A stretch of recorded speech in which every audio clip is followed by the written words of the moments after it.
bipartisan group of members of Congress traveled to Romania today to meet with their counterparts in Romanian parliament, as well as the interim president of Romania, as the country's democratic status hangs by a thread after its canceled presidential election that's rescheduled in a mere days for May 1st. Now, the meeting also comes a few short days after our very own Alison Steinberg interviewed Romanian nationals living in the U.S. protesting outside of the White House last week about the country's canceled election and U.S.-Romanian relations. Listen.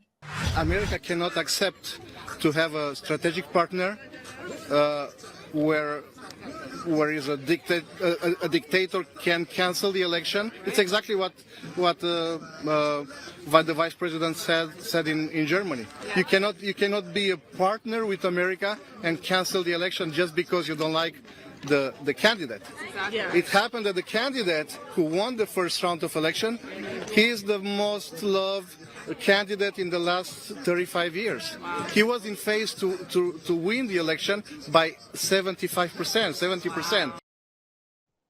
And Alison Steinberg joins us now from the White House with the latest.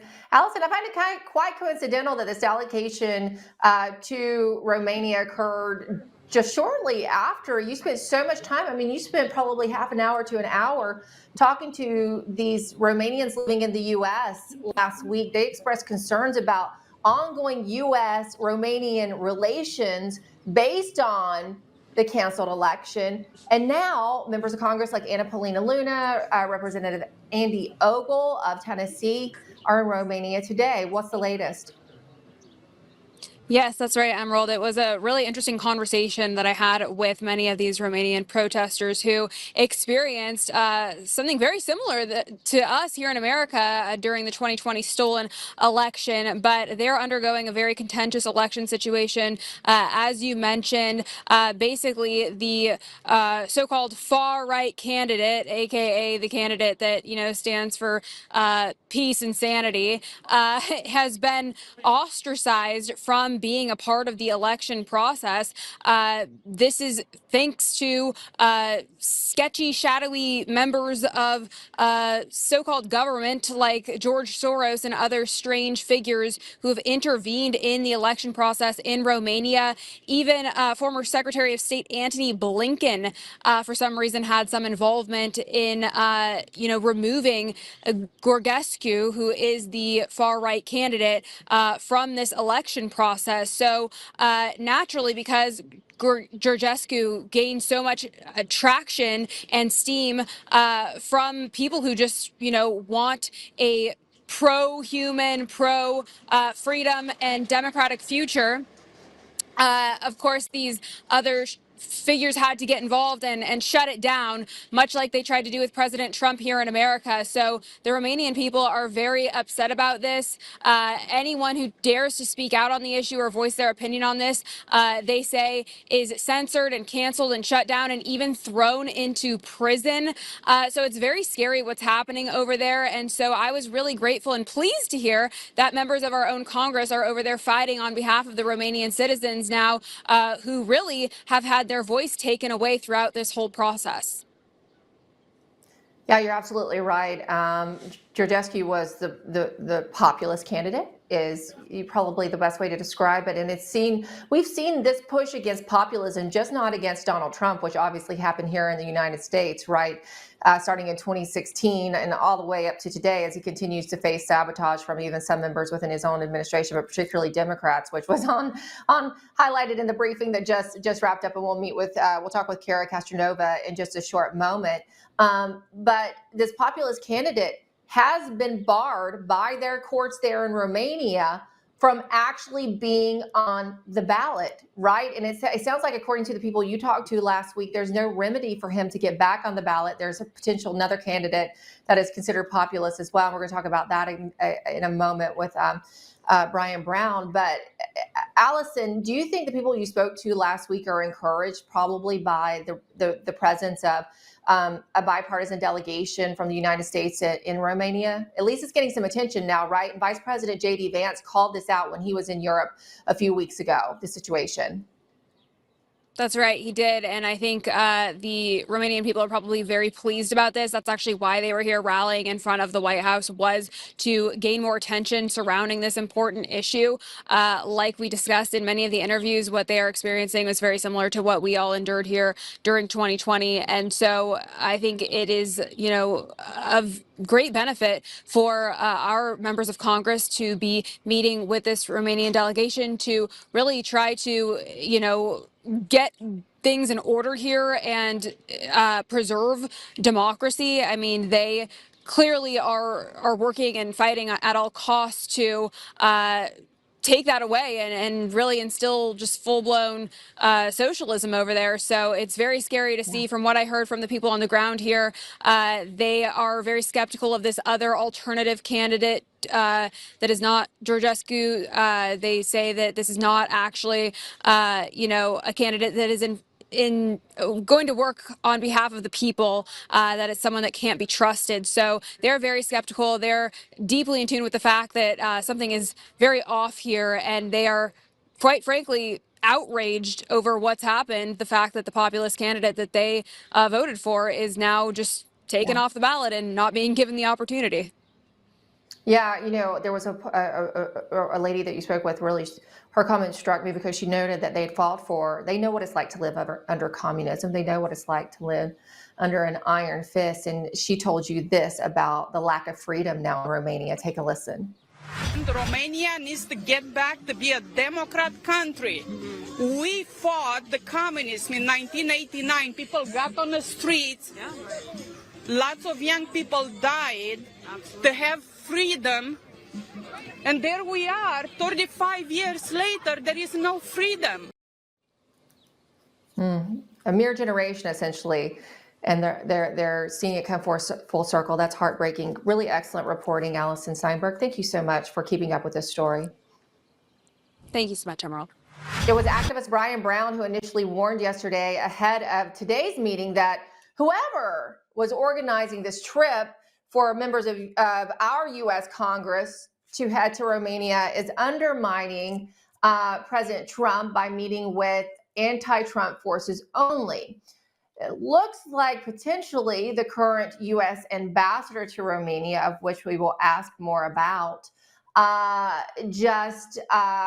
potentially tried to keep the more populist conservative members of Romanian parliament from meeting with the U.S. delegation.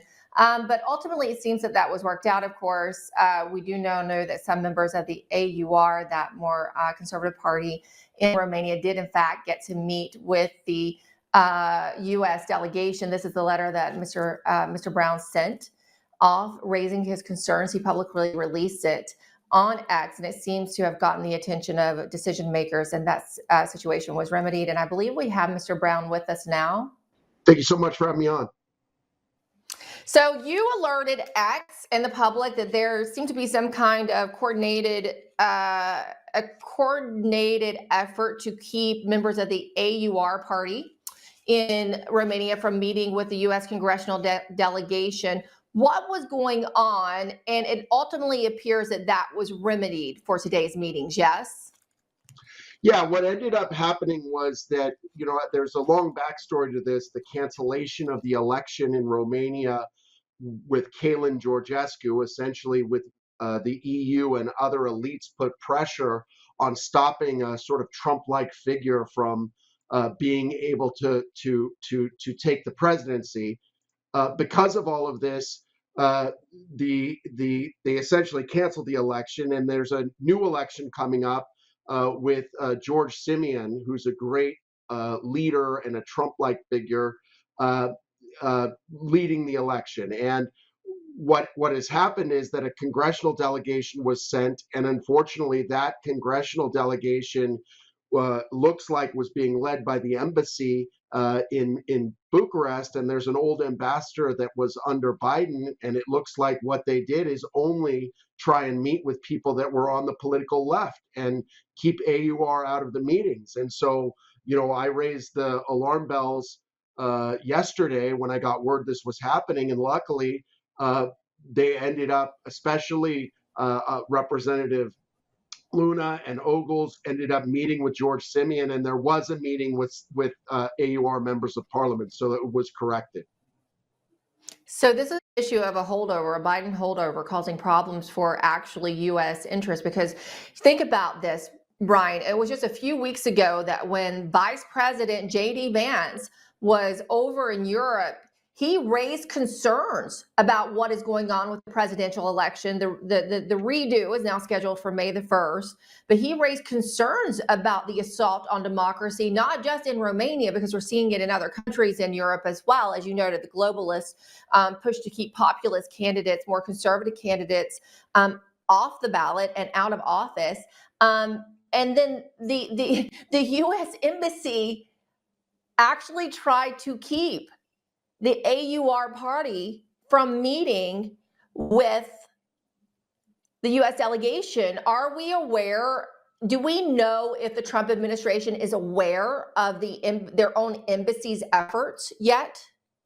Well, I think they are. And to be fair to the Trump administration, as you and I both know, they've moved very fast, very hard to try and correct a lot of mistakes. And I'll tell you right now that traditionally, I'm not saying that Trump needs to do this. Traditionally, there are a lot of holdovers. And in the first term, President Trump sort of obeyed the traditional norms and kept 2/3 of the diplomatic corps in place. And now he's realized he can't do that. And there's been a ton of replacements. It's just one of the replacements has not been Romania. And as you said, Emerald, this is very important that the administration is very aware of what's going on. The fact that at the Munich Security Conference speech, J.D. Vance twice mentioned the canceled election in Romania shows that the administration understands that there are many in Europe that don't share our values, and that's a reality. They don't share our values because they don't care if the people want to end what's going on with the oligarchs and with the EU elite. They don't care. They're willing to cancel an election, and it was great that J.D. Vance saw this and mentioned it. And I think the administration is aware of it. It's just there's one particular problem in Romania, and that is that even after the cancellation of the election, there's a concerted effort to undermine George Simeon, and the problem is that it looks like the embassy is continuing to be a major part of this problem and pushing aside the AUR party, which I'll tell you, I've known George Simeon for quite a while. The AUR party is a member of the European Conservatives and Reformist group within the European Parliament. They're great party, and there's zero reason to try and sort of ban them. The only reason is because they have a good shot of winning. That George Simeon has a good shot of winning. And so I would say without J.D. Vance saying that, things would be so much worse because the Constitutional Court allowed George Simeon to run, whereas it banned other candidates. They knew that the U.S. would go crazy if they had again tried to cancel an election. So even the fact that George Simeon is on the ballot is a huge advance. Now what we really need is a clearing of house of the Biden admin picks, and the embassy needs to have an ambassador who represents Trump. You know what? I bet it's definitely on their radar now. They have, as you said, they have actually been moving faster than the first term to replace some of this diplomatic corps. After they found out with the Ukraine impeachment hoax and Maria Yovanovitch how bad it can be to leave these people in place, right? Now I bet this will move, Romania will move up the list a little bit after this. It's good to hear that there's already some change because there are eyes on Romania now with Vance publicly, so publicly mentioning what's going on in the country. And I'll ask you, and we've been pleased to have George Simeon has joined us on this show before, so we've gotten a chance to talk with him in the past. Does this delegation's trip today make it even harder for them to manipulate the May 1st election as well? Because there's still concerns. I do think it makes it harder. I do think that what happened over the course of only a few hours, the fact that once this word got out, that good members of Congress realized, hey, this is wrong. We should be meeting with George Simeon, and they went ahead and did it. That means that people are paying closer attention. Look, a lot of Americans may not know that much about Romania, but remember this, a lot of us didn't know that much about Ukraine years ago, and now that's front page every single day. And so we've got to realize that, of course, we're America first, but what happens in these countries can have a tremendous impact. And we have good allies around the world, allies that aren't asking us for billions of dollars. All they're asking for is a fair shake.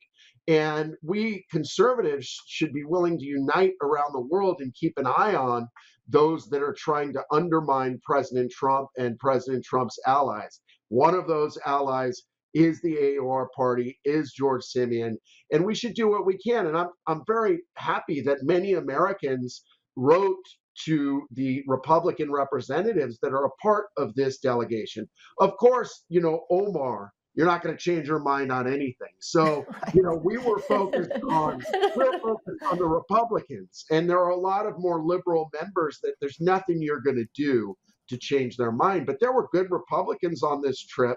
And I'm very, I think we should encourage and be thankful when they realize that, hey, they're being manipulated a little bit here. I want to go and meet with George Simeon. I want to meet with AOR party. And these members of Congress did that on their own once they started hearing from, American conservatives and pro-Trump people saying, hey, you should meet with George Simeon. So that's great that there's now more of a sort of brotherhood around the world where we're helping one another.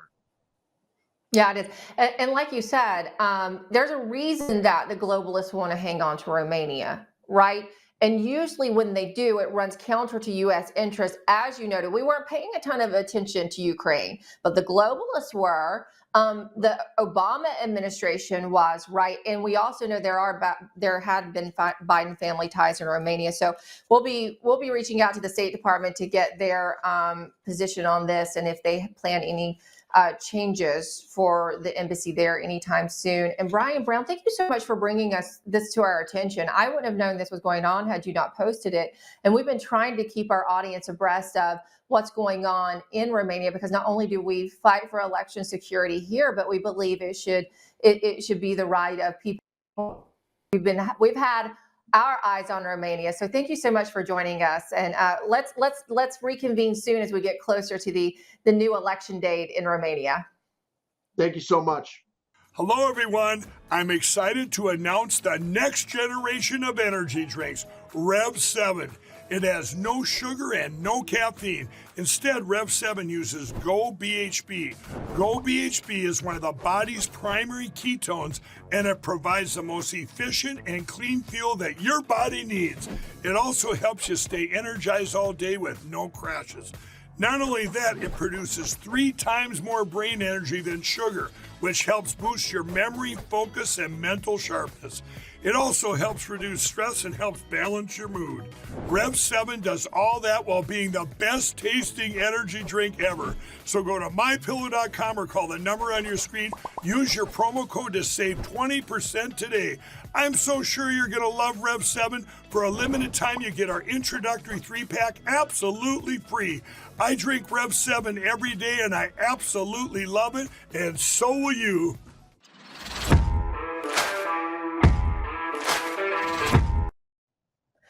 Even after Vice President J.D. Vance personally directed the U.S. Department of State to allow for a congressional delegation to meet with members of Georgescu's NATO skeptical party, as well as other Romanian opposition leaders, it appears as though the State Department did its very best to try to prevent those meetings from happening. Here's what our friend, a member of the Romanian parliament and our next guest, Mihail Niemtu, tweeted recently saying, quote, "Whoever is organizing a trip of U.S. congressmen to Romania is undermining @real Donald Trump and VP by meeting with the anti-Trump forces only.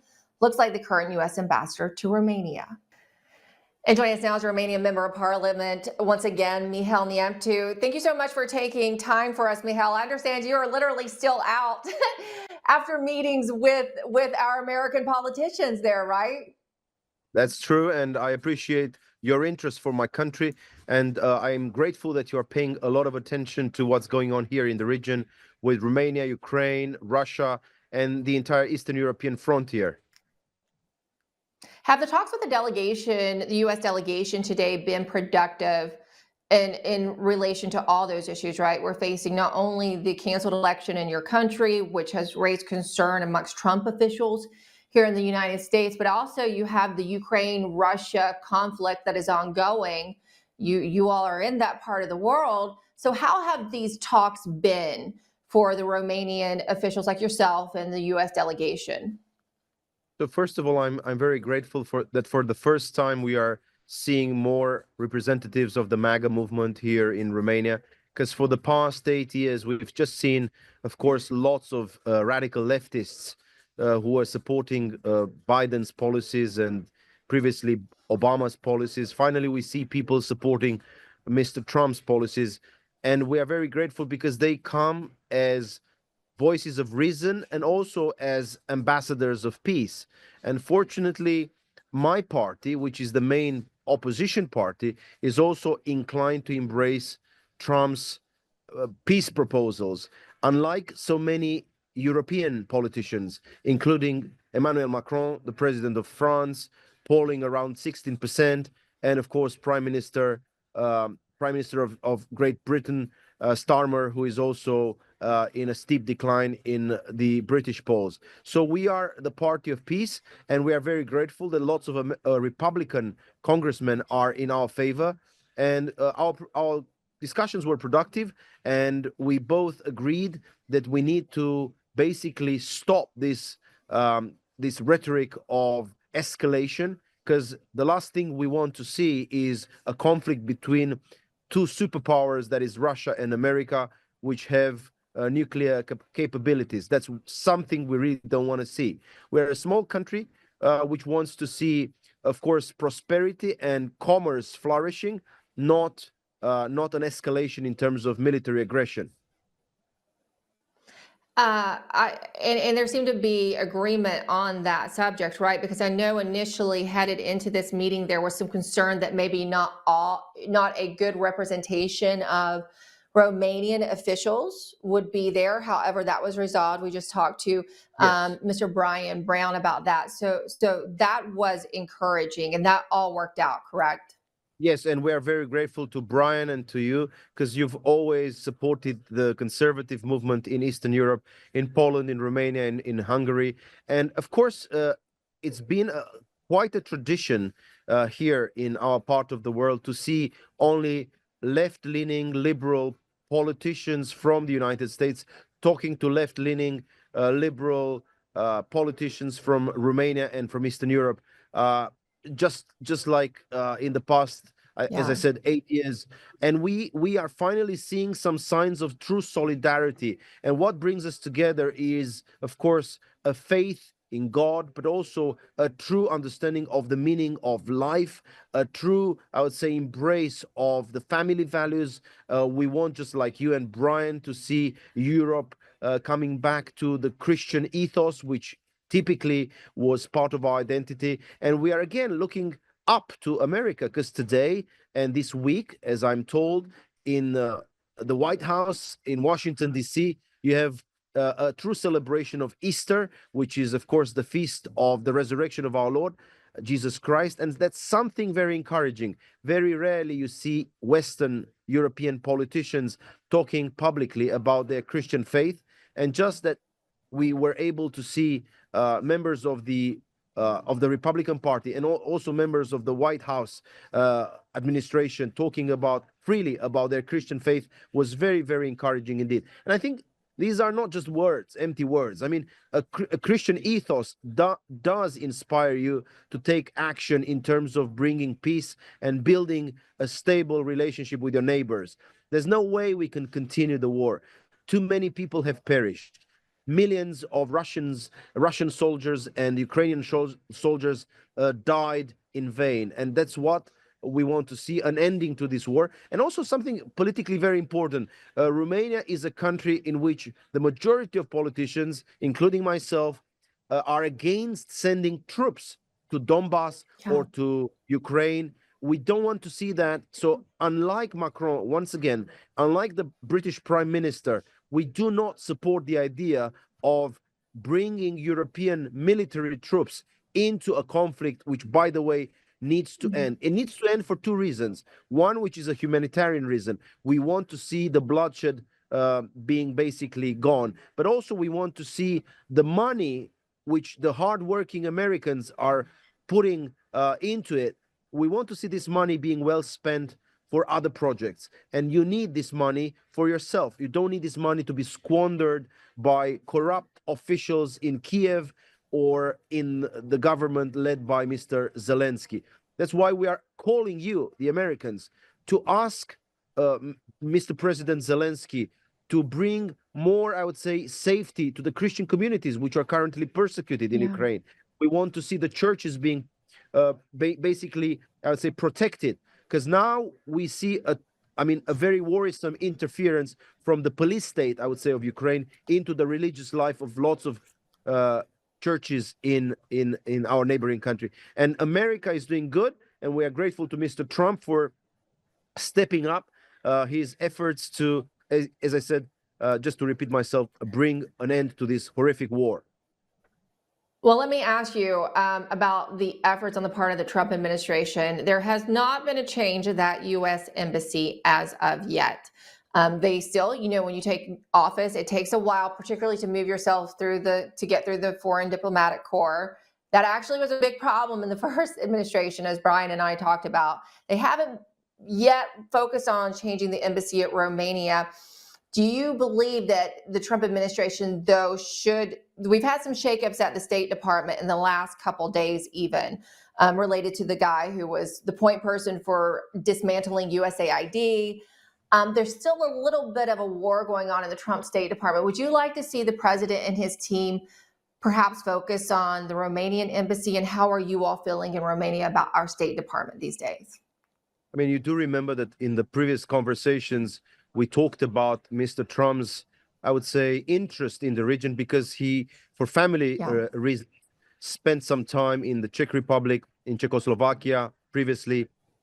Of course, his wife, Melania, comes from Slovenia, if I'm not mistaken. And of course, he paid a visit which was tremendously successful in Warsaw in 2017. So I think, and I'm not wrong here at all, I think he likes Eastern Europe, and he would like to see in Eastern Europe both diplomats and politicians supporting his agenda. Why should we wait for 2 more years to see, I would say, representatives of the deep state undermining Trump's project? We want to see Trump's peace project in particular being implemented as soon as possible. And of course, once again, we are fed up with all these deep state bureaucrats who basically represent George Soros' agenda and not the agenda of the American people. And they've been infiltrating in our institutions for too long.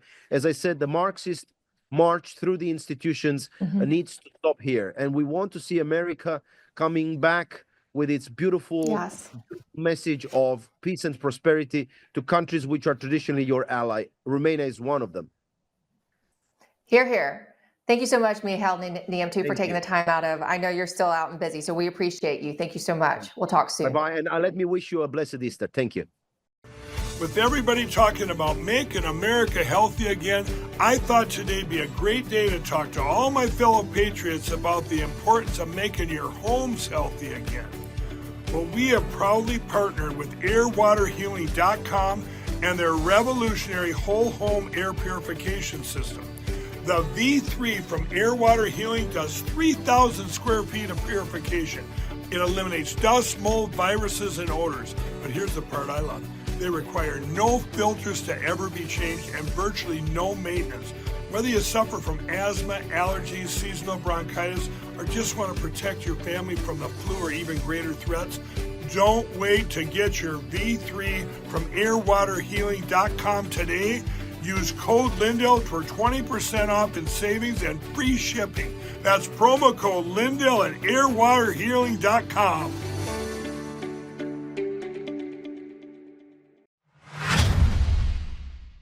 Yesterday in the Oval Office, administration officials made it very clear that El Salvador is responsible for Mr. Abrego Garcia, yet El Salvador's president said we're not going to do anything with him. So my question is, who is responsible for this man and where he's going to end up? Well, no. First of all, President Bukele said that he is not going to smuggle a foreign terrorist back into the United States of America, as many in this room in the Democrat Party seemingly want him to do. Abrego Garcia was a foreign terrorist. He is an MS-13 gang member. He was engaged in human trafficking. He illegally came into our country. And so deporting him back to El Salvador was always going to be the end result. There is never going to be a world in which this is an individual who's going to live a peaceful life in Maryland because he is a foreign terrorist and an MS-13 gang member. Not only have we confirmed that, President Bukele yesterday in the Oval Office confirmed that as well. So he went back to his home country where he will face consequences for his gang affiliation and his engagement in human trafficking. I'm not sure what is so difficult about this for everyone in the media to understand, and it's appalling, truly appalling, that there has been so much time covering this alleged human trafficker and this gang member, MS-13 gang member. It's truly striking to me. Caroline Leavitt announced that President Trump will sign an executive order later today to end benefits for illegal aliens. Kara Castronova joins us now for the breakdown of today's briefing. Kara, it's out of the White House as always. Good to see you. Good to see you, Emerald. So yes, today Carolyn spoke on many things. A lot of the stuff that you just played was pretty much the theme today for a lot of the legacy media, really kind of just talking about the due process of the illegal alien that was sent to El Salvador, but also talking about President Biden, former President Biden's speech later tonight. And like you mentioned, Social Security, the president is set to sign a memorandum later today, regarding illegal aliens not being able to sign up for Social Security benefits. So please take a listen to Caroline Leavitt speaking on that memorandum that will be signed by the president a little bit later today. On the topic of Social Security, I have some news before I let you all go. Later this afternoon, the president will be signing a presidential memorandum aimed at stopping illegal aliens and other ineligible people from obtaining Social Security Act benefits. The memorandum will direct the administration to ensure ineligible aliens are not receiving funds from the Social Security Act programs. It will expand the Social Security Administration's fraud prosecutor program to at least 50 U.S. attorney offices and establishes a Medicare and Medicaid fraud prosecution program in 15 U.S. attorney offices. The memorandum will also require the Social Security Administration Inspector General to investigate earning reports for individuals aged 100 or older with mismatched Social Security records to combat identity theft. And the memorandum will direct the Social Security Administration to consider whether to reinstate the use of civil monetary penalties against individuals who engage in Social Security fraud, an effort that has been paused for several years.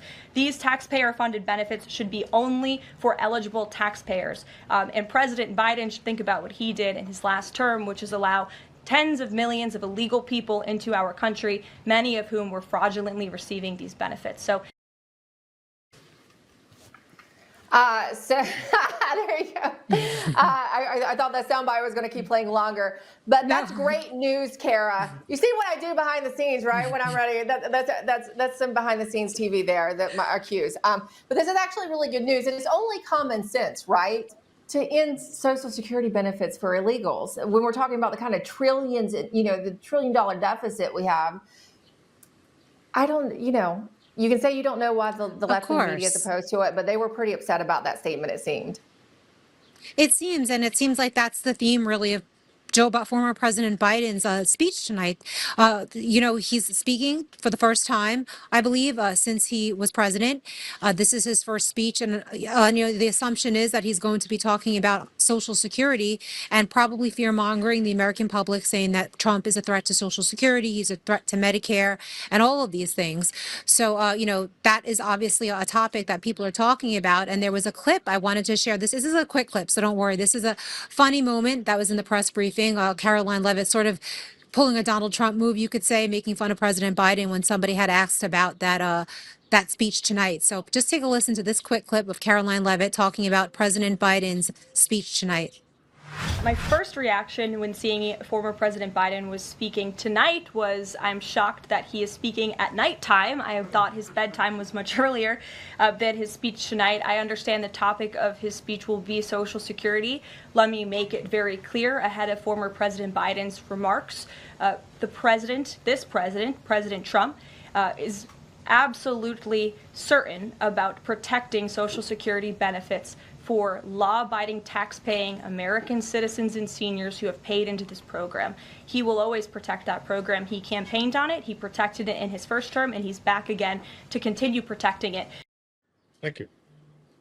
So I thought that was a fun moment. That was a nice light moment. It was so easy, right? It's totally past his bedtime. As soon as the reporter asked the question, that's exactly what I thought too. You mean he's saying it past his bedtime? Right, exactly. So people are interested. I guess some people, some liberals are interested in seeing that speech tonight, and I guess conservatives are just wanting to see if Biden could stay awake.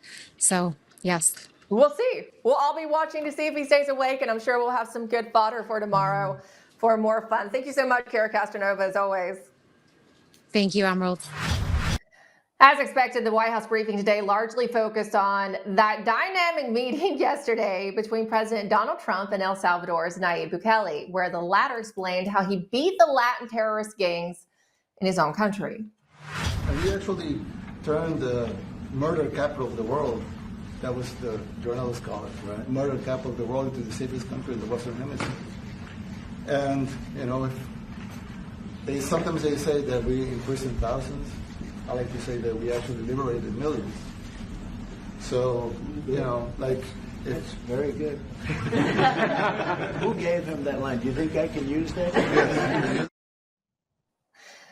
How does one go from having a country like El Salvador as the world's murder capital to being a relatively safe and secure place in just a couple of short years? It's pretty profound. The answer can be found in videos like this. Bukele has a zero tolerance policy for gangs and illegals.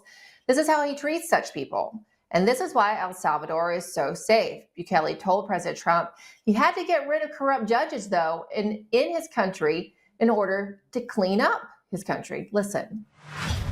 We did the unthinkable to cleanse our society. We arrested the terrorists, but we have to remove corrupt judges and corrupt attorneys and prosecutors.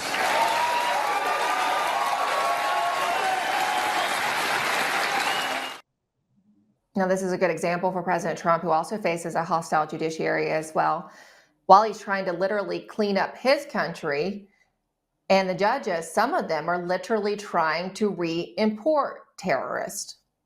Concern is the president that a federal judge could hold a Trump administration official in contempt of court for defying deportation orders. We are complying with all court orders.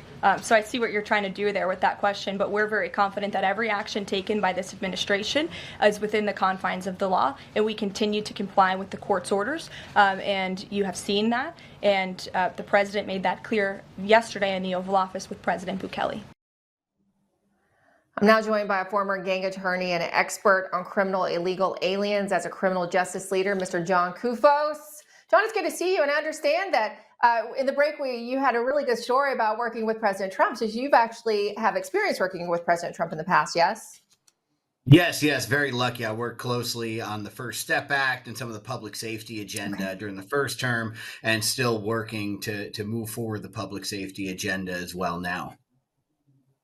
So let me ask you, in the essence of public safety, how solid of a footing is Trump on with deporting these criminal terrorists? I mean, when you're talking about the Venezuelan gang Tren de Aragua, you could literally refer to them as a paramilitary force, right? Is how it's been. I've been briefed by sources close to the Office of the Director of National Intelligence, but then just MS-13 as well. There's this controversy over this Mr. Garcia, who is it has been proven to be a gang member, and yet the corporate media, Democrats like Van Hollen, are lobbying to bring him back. But is the president on solid legal footing here, John? Well, so far, yes. And this goes back to the Patriot Act. So I always tell people, if you're mad at somebody for what's happening, go back to be mad at George W. Bush, right? When the Patriot Act was signed, because you have to understand the cascading effect. So President Trump takes office, he declares certain gangs as foreign terrorist organizations. Once they're declared as foreign terrorist organizations, the amount of due process they get obviously shrinks, right? And then the available remedies for deportation grow. So that is where the root of all of this comes from the Patriot Act. Now, with respect to being on solid footing, the president's invoked the Alien Enemies Act, and there's two real things going on here. Is no one's decided if the Alien Enemies Act is validly applied. No one's overturned it yet. And the reason is because we haven't reached that. What happened was there appeared to be some level of venue shopping on the part of the plaintiffs, both in the current case with the gentleman from Maryland and with the bunch of folks who were sent out a few weeks ago. The Supreme Court weighed in and said, we're not even addressing whether the Alien Enemies Act is valid or invalid because you filed this wrong, because you can only file in the district of confinement. So folks are filing in D.C. when the district of confinement was Texas. Obviously, it was probably for a venue shopping reason. The plaintiffs probably thought they'd get a more favorable judge in the D.C. area, and it appears they did, right? Because that judge had put a halt to the proceedings. Yeah, Judge Boasberg, who's well known to this show for lots of other reasons as well. It's also the Democrats that are trying to force Donald Trump to re-import these people. Take, for example, Senator Van Hollen, who demanded a meeting with President Bukele of El Salvador, so he could threaten and pressure Bukele into handing back over these violent illegal aliens, particularly the one in question, Mr. Garcia. Is that legal for a member of Congress to go to El Salvador, and try to pressure another leader into returning a gang member to the country in which he was in illegally? Yeah, I've never seen anything like that. And I think that, but there's the better question is return him to what, right? So let's assume everything, say Van Hollen goes down there and say the president of El Salvador says, you know what? I've changed my mind. Here you go. The Department of Justice, as Pam Bondi said, if you release him, we'll provide a plane in accordance with the Supreme Court order to bring him back. She said that in the Oval Office. And all that happens is he goes to an ICE detention facility here. He will likely be in a 23-hour lockdown condition here anyway because of his gang status. And then he will be deported anyway somewhere else, probably back to El Salvador. So the question, it's almost like a be careful what you wish for, because there is no ending to this story where that gentleman is returned here and then is somehow not deported, at least not in this administration, right? I mean, I think that the immigration laws are being enforced to the T right now, and that's in response to the crime that has occurred because of open borders. Yes. When we're looking at, because you push for this criminal justice, you're a criminal justice leader, but you're also about cleaning up the country. Are they? There are some critics. I've seen it a lot, particularly today, for some reason. Even though there's this conversation going on about Trump deporting these people, particularly to El Salvador, and I felt like it seemed to be a very successful meeting with Bukele yesterday. There are some critics of Trump out there saying that he's not moving hard enough and fast enough on deporting illegal aliens from the United States, suggesting that the numbers are low. What do you say to that, John? No, I think the president's doing as much as he can, right? You're talking about millions upon millions of people. And I can tell you, look, as someone who works on smart on crime reform, smart criminal justice reform, having people here illegally committing crimes candidly clouds the issue for everything we're trying to push, right? Every time you want to push something that says, maybe we should consider early release for nonviolent people, when we have nothing but violence happening in the country and we have people who have no privilege to be here in the first place committing violent crimes against like Lake and Riley and all these other people, what it does is it creates more difficult conditions, candidly, for disproportionately Black and brown people in our urban communities who need criminal justice reform. So the very people that are being harmed by this are the very people in America we're trying to help the most with a fair system. And it's the ultimate irony that we're willing to sacrifice progress for so many public safety progress and reform progress for so many American citizens in Chicago, in Newark, New Jersey, in Camden, in parts of New York City, for people who are in organized crime. These are organized crime members. Trendy Aragua, MS-13. These are the distribution arms of the world's largest cartels. They don't, not the sisters of the poor here. They don't ask for compliance, as we saw in Colorado when they took over the apartment building, right? When you don't comply, they'll cut your hand off or kill you. They'll take your daughters into sex trafficking operations, like many gangs of many different ethnicities do in this on this planet. But to think that we should bring people back to just put them in our own ICE detention centers, putting those guards at risk, then to just send them back out is really an exercise in futility. You described it perfectly, that they are the distribution arm of the cartels. They'll dismember you and send the video to your mother, which I heard of in one particular case of a Aragua attack, which is just absolutely gruesome to think about. I'd love you to come back sometime soon, John, to talk about the First Step Back, because we understand there's been the Biden DOJ actually, for all their soft on crime, actual philosophy, didn't really implement the First Step Act in the way that it was meant to be used. So I think that's something else we need to discuss in the near future. It seems to be an underlying issue that continues. Thanks, John. Would love to. Have a good day.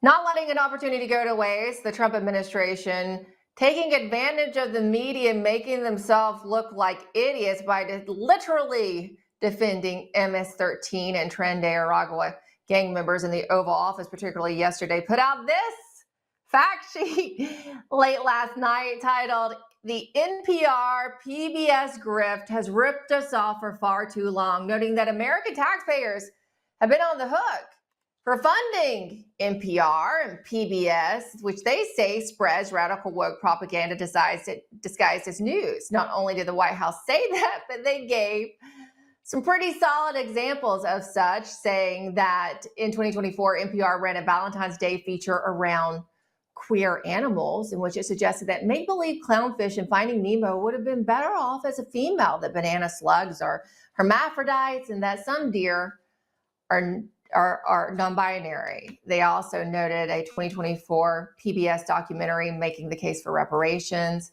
They also highlighted the time that NPR defended cannibalism and made the case for cannibalism, as well as ran a feature titled "What Queer Ducks Can Teach Teenagers About Sexuality in the Animal Kingdom." You know, this stuff just writes itself, but here to help us understand it and break it down a little more is Sam Anthony of yournews.com, who doesn't feature stories about queer ducks and tries to get you to become a cannibal. Sam Anthony, I mean, it's kind of beautiful to see the media blow themselves up. Now, we might disagree if they're all idiots or if they're just Marxist tools, but no doubt they've definitely put it all on display over the last couple of days, have they not? They have.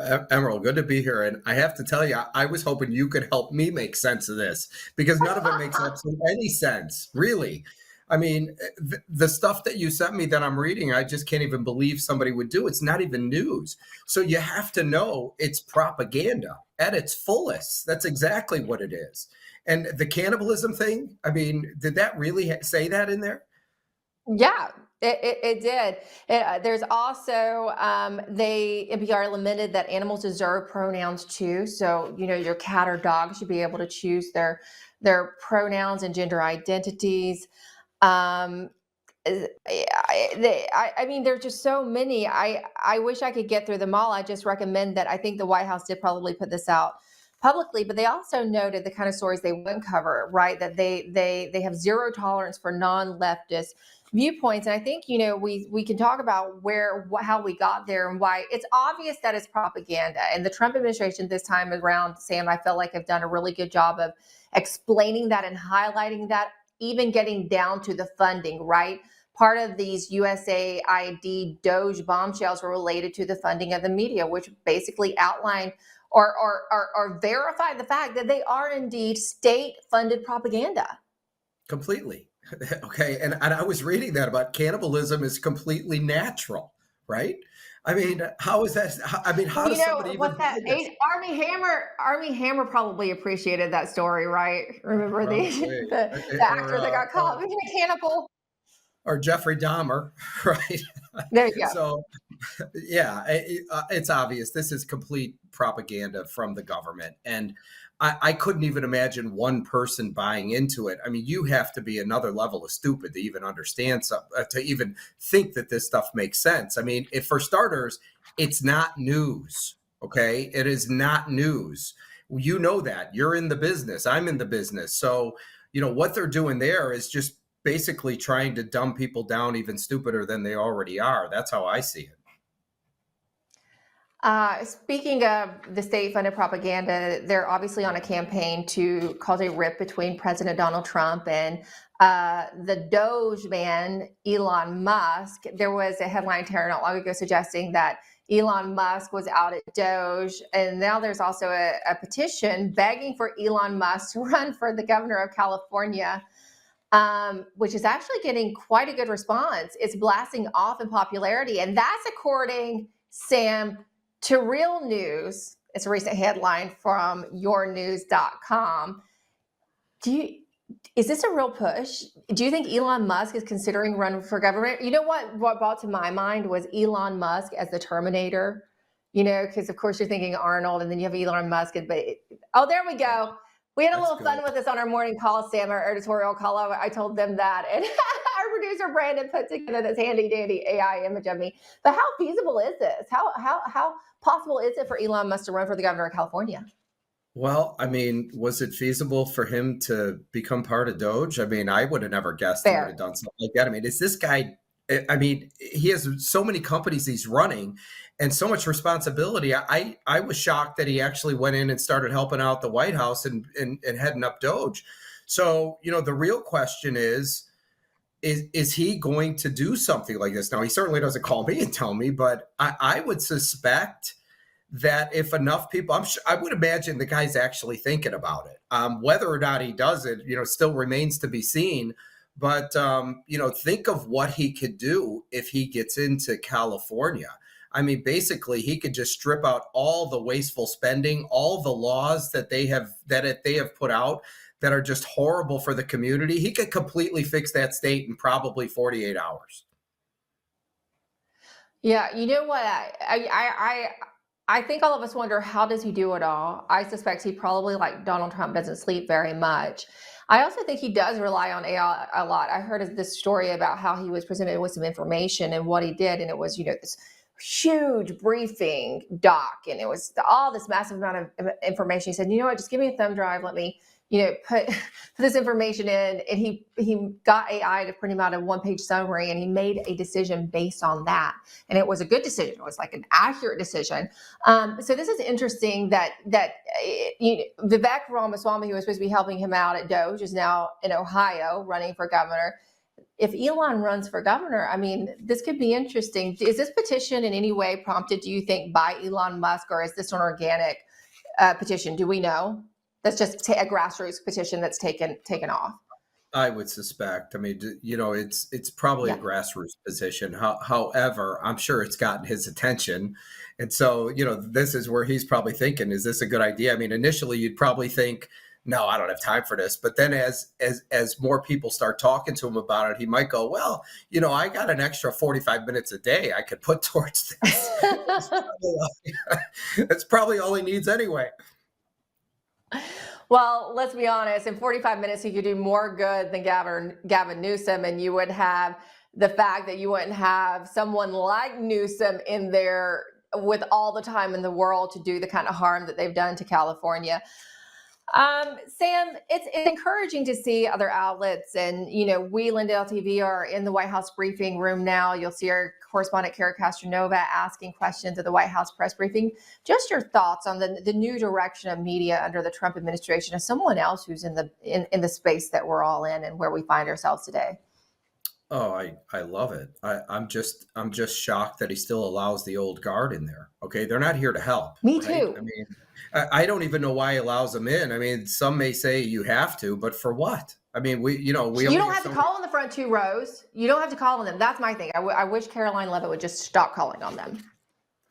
Yeah, I don't even know why they even get on TV and go on these shows anymore. I mean, and talk to the liberal media. That aggravates me. You and I feel the same. Why? I mean, there's hardly anybody listening. Did you see the stats on the media and what came out? I think Fox was the biggest, with 3.5 million visits or people watching for the quarter. But of people aged 25 to 54, it was 380,000.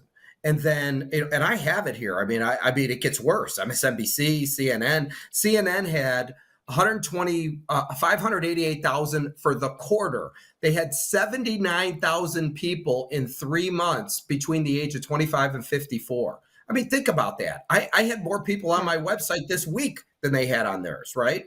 So where are they going with this is really the question. I mean, they've really become irrelevant. All they do is aggravate people like me who come on shows like this, but I have to keep up with this stuff. And so I was saying, I feel like I'm pissed off all the time because they don't ask questions that are helpful.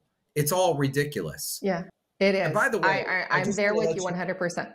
I want to share one thing with you. Do you know I just picked up somebody that was a Fox correspondent in DC? Okay. And I think in the last probably 14 or 15 weeks, 304 news reporters, 304. Well, Wow. mark my words. I'll That's get to amazing. between 5 and 10,000 this year. 5 and 10,000. That's great. That's Crazy, great. isn't Sam it? Anthony, Yeah. glad to talk to you. Yournews.com. You It's good to too. see you. You too, Emerald. Thank you for having me.